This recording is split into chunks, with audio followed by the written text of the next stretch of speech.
Кимге ток менен жүргөн Hozon Veta U Pro кызык болсо, ассаламу алейкум айымдар жана мырзалар. 2022-жылы кошуна Кытай өлкөсүнөн чыгарылган. Мына ток менен жүрөт, бир кубаттагычы, заводдон 4 чакырым жейт. Бирок далил менен 280-300ге чейин жетет экен туугандар.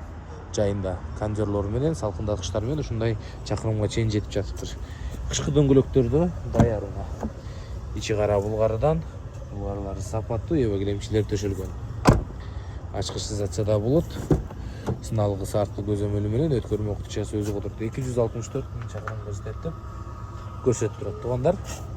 Ушундай жайкычтарды өзү койгон. Кечине сонун болуп көрүнүп турат. Hozon Veta U Pro кимге кызык болсо, ток менен жүргөн мына жер тамда жашаган кишилерге аябай үнөмдүү десек да болот. Бекер эле жүрөсүздөр, үйгө сайып коесуздар 220 токко. Баасы $11.950 $. Содалашуу жолдору бар, байланыш сандары баяндамада.